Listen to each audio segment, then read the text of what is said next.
저희가 주일 오전에 출애굽기를 강의하고 있는데 출애굽기 강의를 잠시 중단하고요.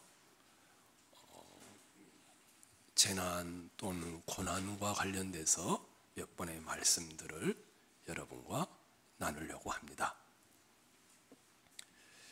팀 켈러 목사님이 쓴 책입니다. 고통의 답하다. 이 책에 나온 한 여인에 대한 이야기를 소개시켜 드리겠습니다. 메리 부인입니다. 아버지와 어머니는 모두 술로 인생을 망쳤다. 내가 3살 때 두 분은 이혼을 했다. 어머니는 나를 사랑했고 나름대로 최선을 다했지만 차츰 술을 떠나서는 살 수 없게 되었다. 술을 피난처로 삼게 되었고 폭음과 마약 주사가 일상이다시피 했다. 피아노 경연에서 탈락하거나 어머니의 보드카를 하수구에 쏟아버리는 일이 있을 때마다 나는 번번이 집에서 쫓겨났고 지하실 유리창을 깨고 집 안으로 들어가곤 했다. 17살 때 예수님이 날 찾아오셨다. 한 친구가 교회에 같이 가자고 말해 주었다. 하나님의 변함없는 사랑을 전하는 목사님의 메시지에 매달려 불안감을 달래었다. 삶이 달라지리라는 희망이 샘솟았다. 나보다 6살이 많은 남자와 나는 결혼했다. 처음에는 둘 사이의 관계가 유한이 되었지만 남편은 점점 폭력적으로 변해갔다. 폭력을 행사하는 일들이 되풀이되었다. 계절로 맞았고 목이 졸리고 배를 걷어 차이기도 했다. 한 번은 부두에서 떠미는 바람에 계단 아래로 굴러 떨어진 적도 있었다. 그런데 어처구니 없게도 나는 여전히 그 남편을 사랑한다라고 스스로 굳게 믿고 있었다. 23살 때에 나는 남편을 떠나 아버지를 다시 찾았다. 아버지가 날 보호하고 지켜주리라고 믿고 남편을 떠났던 것이었다. 하지만 돌아온 것은 아버지의 성폭행이었다. 더없이 깊은 절망에 빠져서 자살을 시도했다. 실패했다. 고래고래 소리를 지르며 날 세상에 내던져 놓은 하나님을 원망했다. 하나님은 도대체 어디에 계신단 말인가? 그러던 와중에 아주 똑똑하고 친절한 젊은 남자에게 마음을 털어놓게 되었다. 상담을 했던 것이다. 그렇게 한 해를 보내는 사이에 서로 사랑하게 되었다. 하지만 상대의 젊은 남자는 이미 결혼한 상태였다.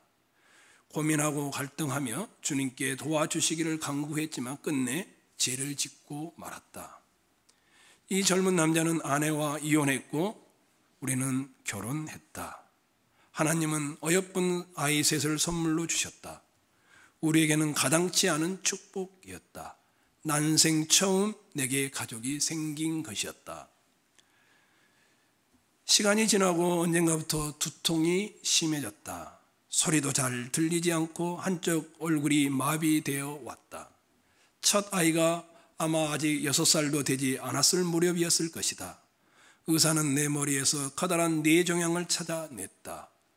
암덩어리 가운데 일부는 수술할 수 없는 자리에 뿌리를 내리고 있었고 새로운 합병증을 일으키고 있었다. 삶은 엉망이 되어 갔다. 아이들은 점점 커져갔다. 교회를 다니기는 했지만 아이들이 커지면서 세상에 휩쓸리기 시작했다.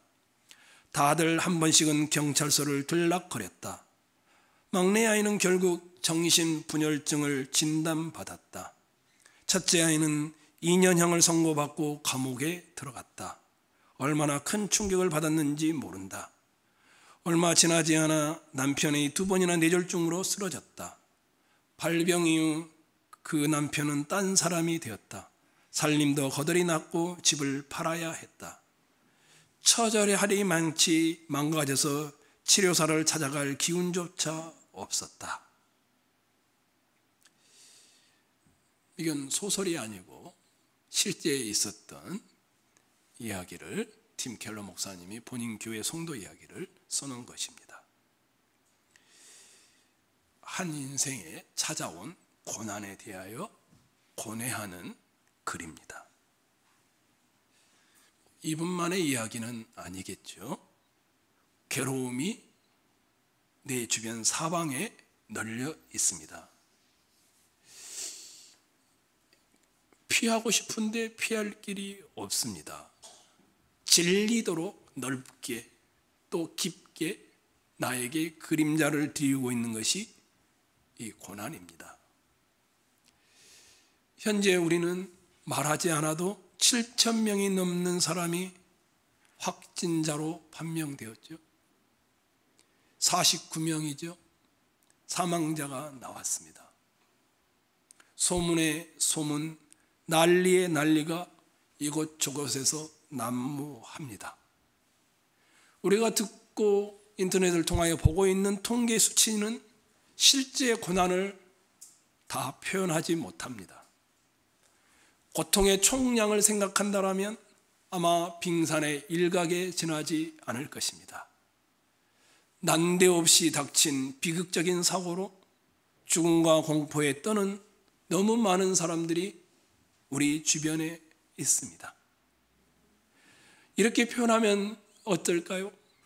이제 고통은 우리의 일상이 되어 버렸습니다.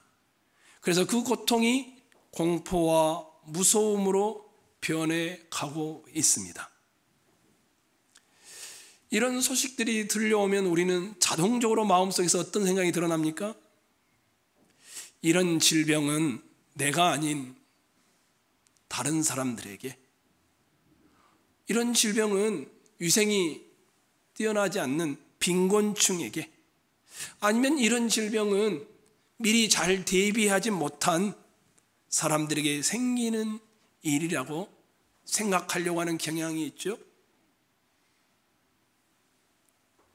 그런데 코로나19는 고통이 남의 일만이 아니라 나도 이 질병에 걸릴 수 있다는 것을 우리는 어제, 그제 계속 문자를 받으면서 알게 되었죠. 회기동에, 전농동에, 휘경동에, 심지어는 이곳까지 왔다 갔다는 말도 들려올 정도였습니다. 이렇다 보니 이제 고난과 고통이 내 옆에 있는데, 마치 내 가족처럼 있는데, 피하면서 살 수 없을 것 같은데 우리는 어떻게 해야 할까? 저는 여러분과 하나님이 사랑이 많으신 분인데, 선하신 분인데, 어떻게 그런 사랑이 넘치는 하나님이 그 참담하고 썩어 문드려지고 고통스럽고 괴로운 일들을 우리에게 허락하는 것일까? 이런 이야기를 하려고 하는 것이 아닙니다. 왜냐하면 선하신 하나님이신 예수님도 이 세상에 와서 고난의 인생을 사셨고 고난을 받으시고 고난 가운데 십자가에 죽으셨습니다. 예수님조차도 고난과 함께했던 삶이었으니 우리는 두말할 것도 없을 것이기에 그런 문제를 지금 여러분과 나누려는 것이 아니라 이 고난을 우리는 어떻게 보아야 하고 걸어가야 할 것인지 이것을 여러분과 나누고자 합니다. 현대인들은 대부분 다 그렇죠. 큰 고난이나 환난이나 시련이나 시험이 오면은 마치 갑자기 쏟아지는 폭우처럼, 폭설처럼 잠시 피해 있으면 나에게는, 내 가족에게는 임하지 않을 것이다. 그러다 보니 많은 심리학자나 비즈니스를 경영하는 사람들이 대안들을 내놓죠. 그런 때는 부정적인 생각을 버리세요. 그런 때는 조금 쉬세요. 그런 때는 또 운동을 해보세요. 위로와 격려가 되는 아주 끈끈한 관계를 만들어 보세요. 충격과 괴로움을 완화시켜 보세요. 만일 그래도 문제가 해결이 안 되면 그 고통을 있는 그대로 받아들여 보세요. 이렇게 조언을 합니다. 그런데 성경은 우리에게 하나님의 백성임에도 불구하고 고난이 끊임없이 있음을 증언해 주고 있습니다. 그 증언 중에 이사야 43장 그리고 다니엘서 3장은 아주 확연하게 하나님의 백성이 걷는 길에 도대체 이 고난이라는 것이 있는데 어떻게 걸어야 할지를 보여주는 내용을 담고 있습니다. 내가 물 가운데로 지날 때에 내가 너와 함께 할 것이라. 강을 건널 때에 물이 너를 침몰하지 못할 것이며 내가 불 가운데로 지날 때에 타지도 아니할 것이요 불꽃이 너를 사르지도 못하리니 대전하는 여호와 내 하나님이요 이스라엘의 거룩한 이요 내 구원자임이라. 두려워하지 말라. 내가 너와 함께 함이라. 이사야 43장의 말씀입니다. 다 아시죠? 지금도 그렇지 우리나라도. 그러나 고대 사회의 고대 문헌들을 다 보면 물이나 불은 항상 고난을 상징했습니다. 특별히 불은 파멸과 고통스러운 죽음을 의미했었습니다. 수많은 성경 본문들도 여기에 동조합니다. 시련과 슬픔을 불구덩이에 던져졌다 또는 풀무불에 던져졌다 이런 말은 제가 예를 들지 않아도 성경에 수도 없이 나옵니다. 그런데 오늘 본문에 야, 내가 불을 지나가게 되면 시련을 면하게 해주겠다라는 약속이 없습니다. 불을 지나게 되면 이것이 아니라 불을 지날 때에라고 말하고 있습니다. 시련을 겪지 않게 해주겠다는 것이 아닙니다. 하나님이 약속하고 있는 이사야 43장의 희망의 노래는 불을 지나갈 때에 내가 너와 함께 하겠다라는 것입니다. 한 걸음 더 나아가지요. 불꽃이 너를 사르지도 못하겠다. 이 말이 무슨 말입니까? 맹렬한 열기 속에 있는데 그 화기가 속으로 침투하지 못한다라는 것입니다. 영혼을 파고들어 해를 입히거나 마음을 냉랭하게 만들거나 좌절에 빠뜨리지 못한다. 이렇게 말하고 있는 것입니다. 기독교는 환난이 없다. 믿음만 잘 가지고 있으면 복을 받는다. 이런 종교가 아님이 아주 명백합니다. 이 이사야 43장 1절 이하의 내용이 가장 잘 드러나는 것이 우리 김만호 집사님이 함께 우리가 성경 낭송을 했던 다니엘서 3장의 내용입니다. 바벨론으로 끌려간 새 청년의 이야기에서 정확하게 설명되고 있습니다. 이렇게 시작하죠. 다니엘서 3장은 느부갓네살이라는 대제국 바벨론의 왕이 거대한 금신상을 만들어 놓았습니다. 신상의 정체가 정확하게 무엇인지는 모릅니다. 왕이나 왕이 섬기는 신일 수도 있겠죠. 아니면 제국이나 그 제국을 상징하는 것일 수도 있을 것입니다. 고대 근동지방은 대부분 다 비슷했지만 바벨론 역시 다원주의 사회였습니다. 종교 다원주의였습니다.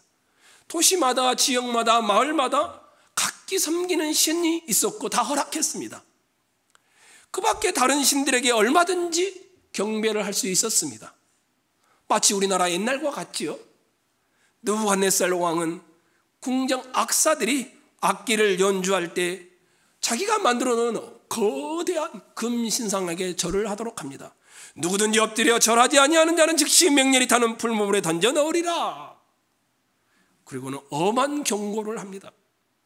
왕의 목적은 하나이죠. 다른 신을 섬기지 말라는 것이 아닙니다. 너희 자유다, 섬기든 말든. 그러나 국가 권력에 대해서만큼은 너희는 머리를 조아려야 한다. 이것이 분명한 의도였습니다. 대부분의 공무원들과 대부분의 사람들은 이 느부갓네살 왕의 명령에 따랐습니다. 그런데 그 당시 공무원으로 일하던 젊은이 세 사람이 그러지를 않은 것입니다. 그들의 바벨론식 이름은 사드락과 메삭과 아벳누고였습니다. 왕의 명령대로 하면 이스라엘의 하나님, 무신들 가운데 한 분이신 온 세상의 하나님을 믿는 신상, 이런 것이 아니라, 무신들 가운데 한 분이 아니라 유일하신 하나님 그분을 섬기는 일이 방해를 받기 때문이었습니다. 그래서 새 젊은이는, 이 공무원들은 절하는 것을 거부합니다. 그 소식이 곧바로 왕의 귀에 들어가게 됩니다. 새 젊은이는 왕 앞에 포박된 채로 끌려 나오게 되었습니다. 다시 왕이 협박을 합니다.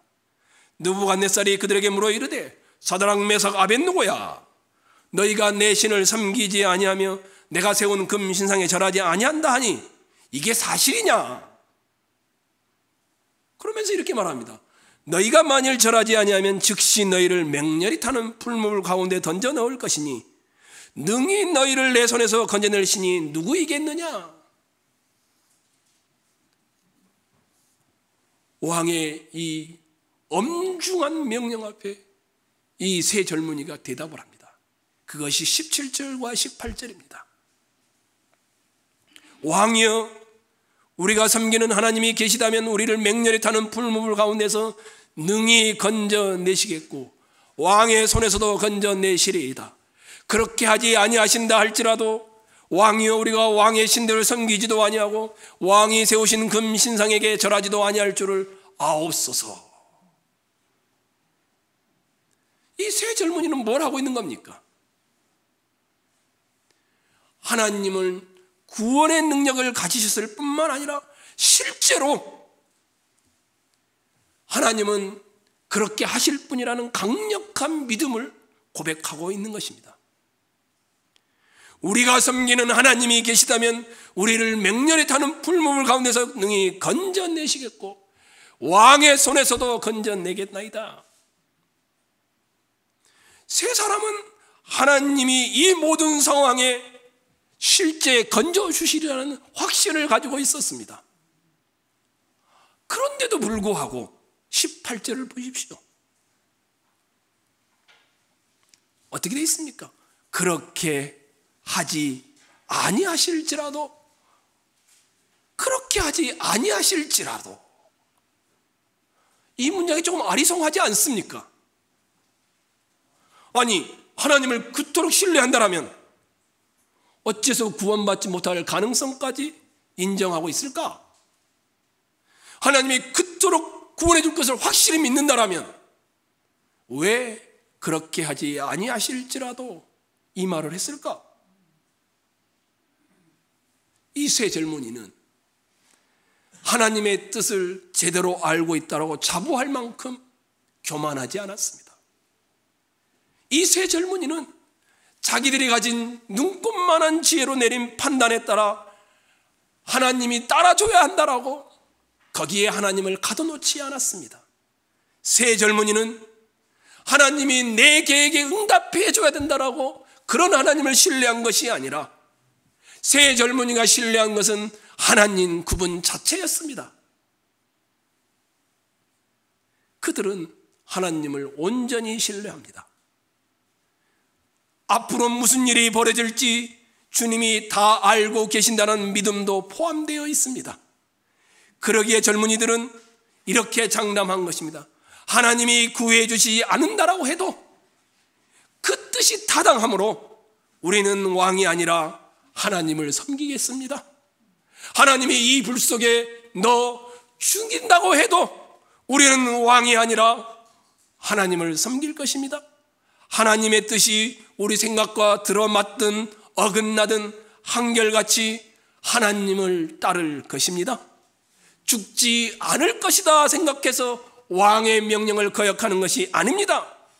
우리 하나님이 참 하나님이기 때문에 왕의 명령을 따를 수가 없습니다. 이러고 있는 것이었습니다. 우리가 믿는 기독교와 많이 다르죠. 복을 받으려면 하나님이 복 주시는 분임을 한 점 의심 없이 굳게 믿어 복을 받으리라는 전폭적인 전적인 믿음을 가지고 주님께 구해야 돼. 하지만 여기 세 젊은이는 그들의 고백에는 그런 낌새가 전혀 없습니다. 하나님, 이 간구에 응답하실 줄 믿습니다. 응답하지 않으실 도리가 없을 것입니다. 내가 확신합니다. 이렇지 않습니다. 우리는 하나님의 지혜가 아니라 자신의 계획을 신뢰하는 경우가 허다합니다. 목사로 여러분들을 섬기다 보니 이런 신앙의 경우들을 참 많이 보아왔습니다. 주님을 굳게 믿고 정말 한 점의 의심도 없이 열심히 기도했는데 끝내 허락하지 않는 것입니다. 간절한 소원을 하나님이 저버리시는 경우를 저는 수도 없이 봐왔습니다.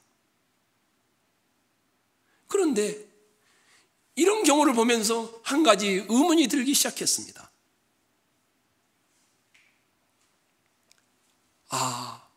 저조차도 그렇게 확신을 차고 그렇게 간구를 하는데 들어주지 않을 때 이런 생각이 들어오는 것이었습니다. 믿음과 내가 가진 소망과 이 확신은 내 삶을 이롭게 하는 계획에 토대를 두고 있는 것은 아닐까? 하나님은 자신의 뜻을 이루기에 효과적으로 내가 이용하고 있는 것은 아닐까? 그래서 이런 생각이 들었습니다. 대부분의 전원교회 교우들은 하나님 플러스 자기 삶의 계획을 따르고 있는 것은 아닐까? 다니엘의 세 친구들은, 이 젊은이들은 처음부터 끝까지 하나님이 전부입니다. 하나님이 주님이 구해 주실 것을 아닌가요? 이런 식의 접근을 하는 사람들의 외면상으로는 신뢰하는 것처럼 보이지만 그 속내는 염려와 불안이 가득합니다. 구원을 간청하는 기도에 하나님이 응답하시 않을 수도 있다는 생각에 막 두려워 떨기도 합니다. 하지만 사드락과 메삭과 아벳노고는 시종일관 하나님을 믿고 있습니다. 구원하실 분도 하나님이시고 불 속에 넣으실 수 있는 분도 하나님이시니 내 계획에 하나님을 짜맞추지 않습니다.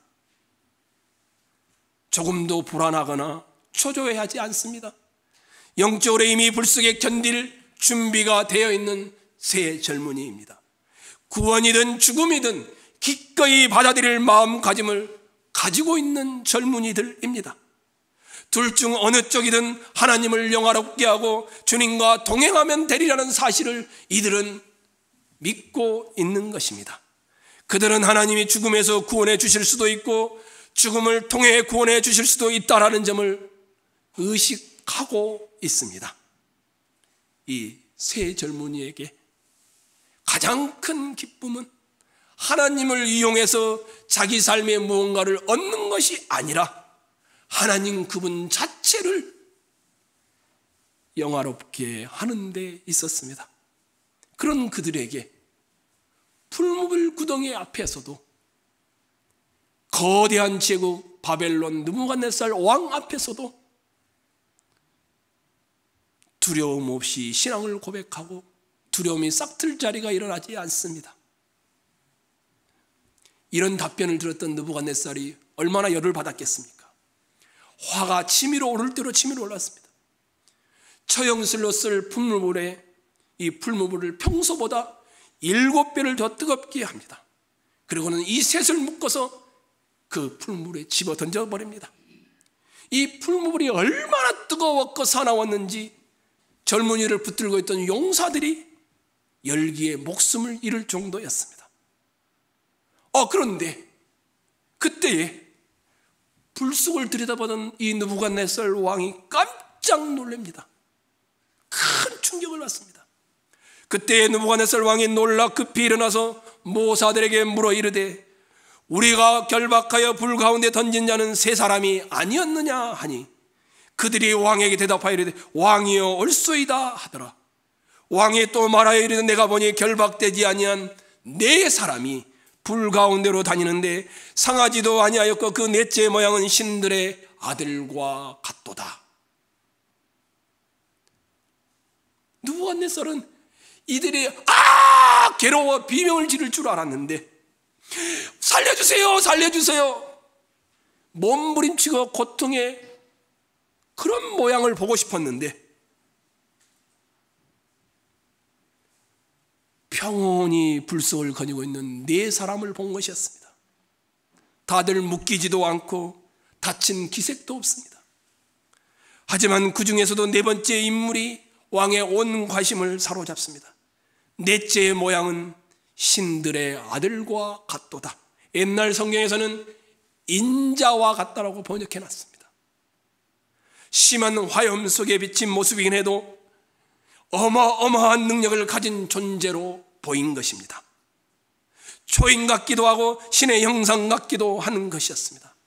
이 세 젊은이는 풀무불에 들어가지 않는 것이 아니라 풀무불 속에 들어가서 넷째 인자와 같은 분과 동행하고 있었던 것입니다. 세 젊은이는 단숨에 타버리지 않고 불속을 거닐 수 있는 이런 것을 누린 것은 그 옆에 있었던 네 번째 인물 덕분임은 우리는 확실히 알고 있습니다. 유심히 본 독자라면, 유심히 아까 읽을 때 같이 낭송했던 분들이라면 아시겠죠? 풀무불 밖으로 나온 사람은 몇 사람입니까? 세 사람입니다. 네 사람이 아닙니다. 풀무불 속에는 몇 사람이 있었습니까? 네 사람이 있었습니다. 그러면 이 인자와 같은, 이 신들의 아들과 같은 그분의 정체는 무엇일까요? 말하지 않아도 오랜 동안 진짜 신실하게 성경을 믿는 성도들은 그분이 누군지 다 알고 있습니다. 구약학자인 알렉 모티아라는 분은 이렇게 표현해놨습니다. 그 천사는 거룩하신 하나님이 죄인들과 가까이 할 수 있게 하는 특별한 유형의 신성이시다. 성경의 주님과 같으면서도 구별된 존재는 딱 한 분뿐이시다. 하나님의 온전한 본질과 특권을 그대로 지닌 채 죄인들과 어울릴 수 있는 분은 누구인가? 예수 그리스도이시다. 이사야서 43장에 내가 불 가운데로 지날 때에 타지도 아니할 것이요 불꽃이 너를 사르지도 못하리니 두려워하지 말라, 내가 너와 함께함이라. 이 문장을 생생하게 풀어 해석한 것이 다니엘서 3장의 이 세 젊은이의 내용입니다. 세상에 태어날 때 예수 그리스도는 유한하고 연약한 사람의 몸을 입고 오셨습니다. 우리 예수님은 평생을 사방에서 쏟아지는 압력 속에서 사셨습니다. 예수님의 목숨을 노리고 덤벼드는 이들의 공격이 끊임없이 이어졌습니다. 쉴 새 없이 예수님은 오해를 받았고 거절을 당하기 일쑤였습니다. 근데 최고의 클라이막스는 뭡니까? 삶의 마지막 순간에 십자가를 통하여 사람의 풀무불 속으로 들어가시는 순간이었습니다. 사드락과 메삭과 아벳느고처럼 그분도 전제 정권의 손에 부당한 판결을 받고 고통스러운 죽음을 맞아야 했습니다. 그런데 사드락과 메삭과 아벳느고는 들어왔을 때 누가 함께 했습니까? 예수 그리스도가 함께 했습니다. 하지만 정작 예수님은 환란의 불물 속에서 아무도 함께 걸어주지 않았습니다. 십자가에 달려 뭐라고 합니까? 나의 하나님, 나의 하나님, 어찌하여 나를 버리셨나이까? 이 부르짖는 순간에 그 어떤 신성한 존재도 이분과 함께 곁에 지켜주지 않았습니다. 진노의 불길이 속속들이 태우고 마음을 사르는 동안에 주님은 완전히 혼자였습니다. 어째서일까요? 왜 사드락과 메삭과 아벳느고와는 하나님이 함께해 주시면서 인자를 보내셨는데 그분의 유일한 아들인 독생자를 인생의 불구덩이에 죽어가는 순간에는 혼자 두셨을까요? 여러분과 저를 위해서였기 때문입니다. 사드락과 메삭과 아벳느고는 착하고 젊은이들이었지만 흠 많은 인생이라는 데는 변함이 없습니다. 다윗은 시편에서 그렇게 노래합니다. 누군가가 손과 마음으로 지은 죄를 낱낱이 기록한다라면 어떤 누구도 하나님 앞에 결코 설 수 없다. 새 젊은이는 한 점 흠이 없이 정직하게 신뢰하고 믿음으로 살았기 때문에 하나님이 구원을 베푼 것이 아니었습니다. 하나님이 예수 그리스도를 통해 친히 세상에 오셔서 그 셋과 우리가 마땅히 받아야 할 징계의 불 대신 지셨기에 그들과 더불어 불석을 거르실 수 있었습니다. 그래서 하나님은 주님의 자비를 믿고 의지하는 이들을 용서하고 받아주시는 것입니다.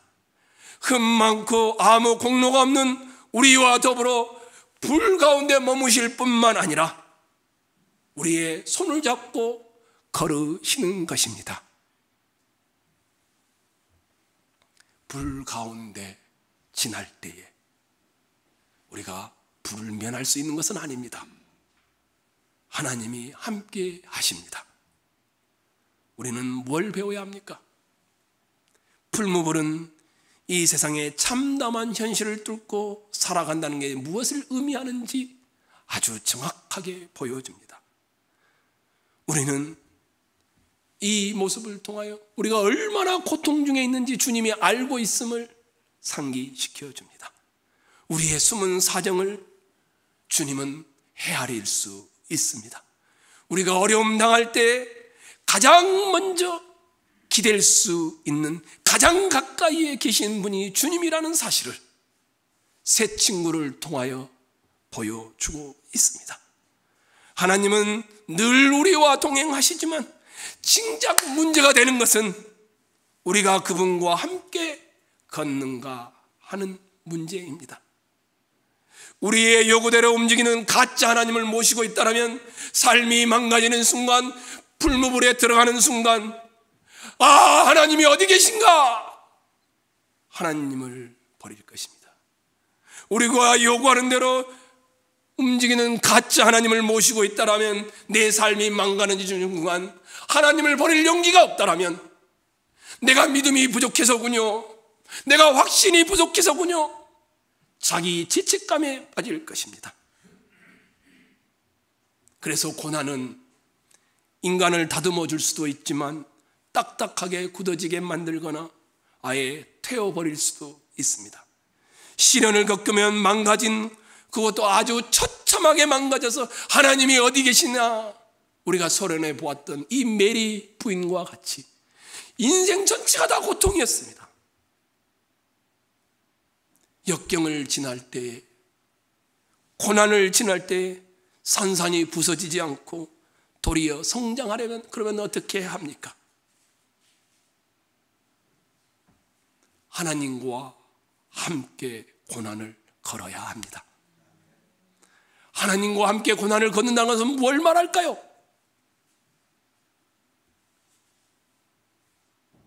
하나님을 하나님 자리에 모시는 겁니다.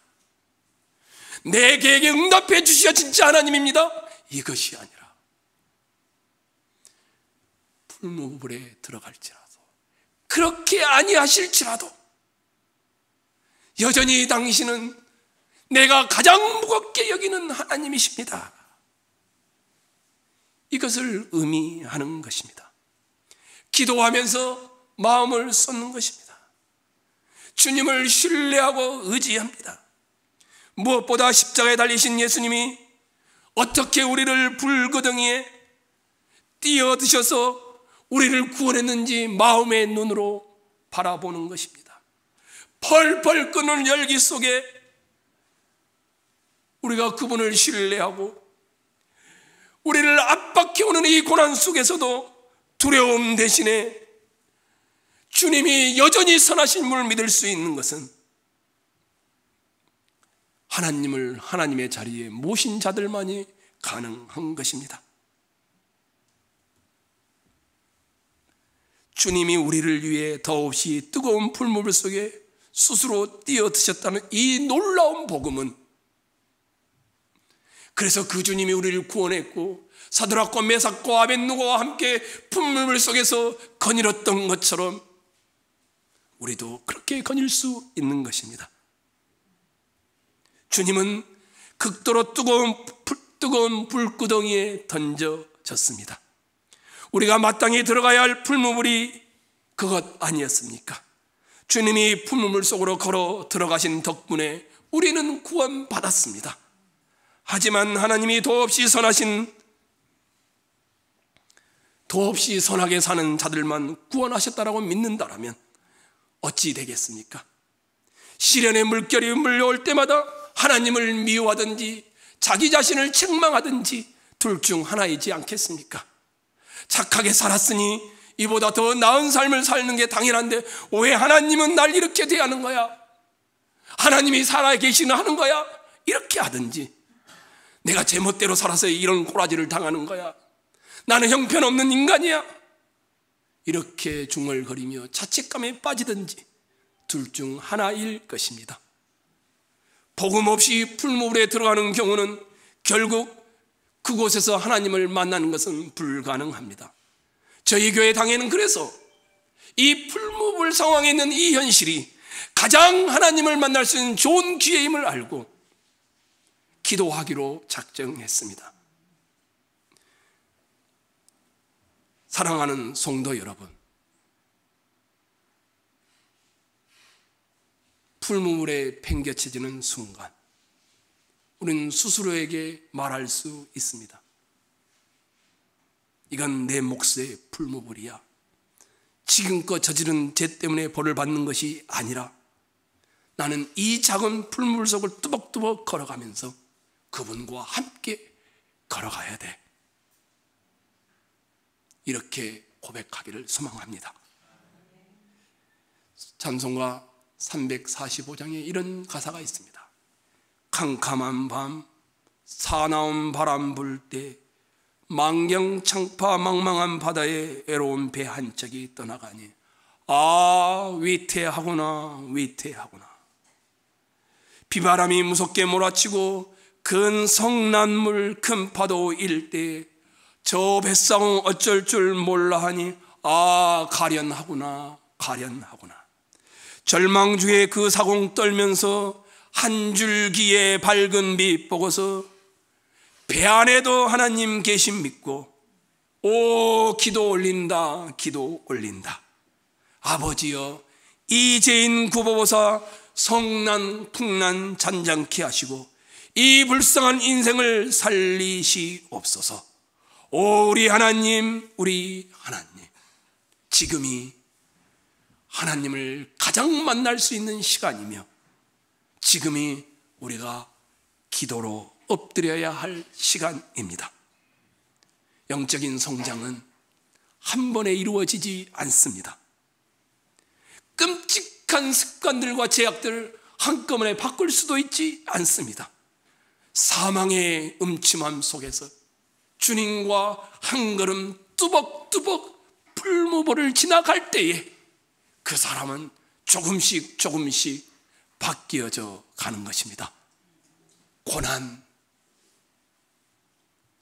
코로나19, 현재 우리의 상황, 주님이 손 내밀고 있습니다. 사랑하는 나의 자녀들아, 손잡고 같이 걷자. 우리가 더 주님과 함께 걸어가는 복된 이 기간이 되기를 간절히 소망합니다. 말씀의 결론을 맺습니다.